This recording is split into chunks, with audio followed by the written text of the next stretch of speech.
called Klunks Mortuary. And as I said earlier this evening, they didn't have medical schools at the turn of the century. They did have, however, influenza, and when people got it, they had no hospitals to send them to. So they would take a building like this that was a mortuary and turn it into an infirmary. Well, during, I think, a case of the Spanish Influenza, they started taking people and putting them and housing them in there to get them out of the general public so they wouldn't be spreading the influenza. They brought some nuns from the Ursuline Convent to help take care of it. One of those nuns, at that time, they call them mothers today, but they were called sisters then. Is Sister Sebastian was sent here to help take care of the people that had the influenza. She caught influenza herself, and she wanted to go back to the convent that night, but they wouldn't let her. And she's in the basement here. They wouldn't let her leave. She was going a little crazy, and she died. So she died in the basement, and her soul never left. She thinks she's being held captive there.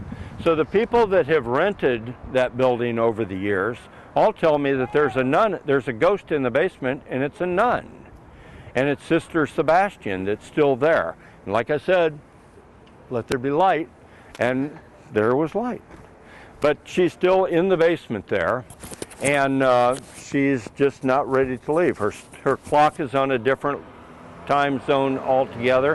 One of these days she will leave. There's a little girl that's probably 3 or 4 years old that's upstairs.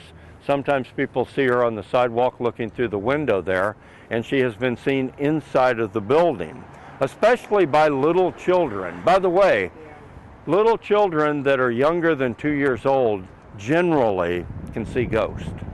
They still have that spiritual eye. Infants really do. An infant in a crib, watch it sometime. They will stare at things and sometimes smile for no reason. Or they'll start crying. And it's because they do see the spirit world. They still have that spiritual eye. They're not that far removed from it.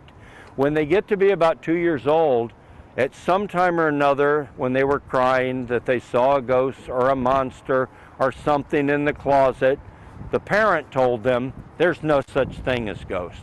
There's no such thing as monster. And they do a pretty good job because they quit believing it. And after 2 years old, it's rare for them to see a ghost. But infants do, and they continue to see them until they're about 2 years old. As they grow older, they have no memory of it. But I see it in my barbershop from time to time. A little baby, 1 year old, up going into 2 years old, will see ghosts in that building and point at them.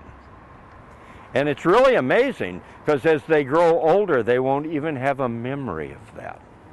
Okay, let's get into the mineral springs.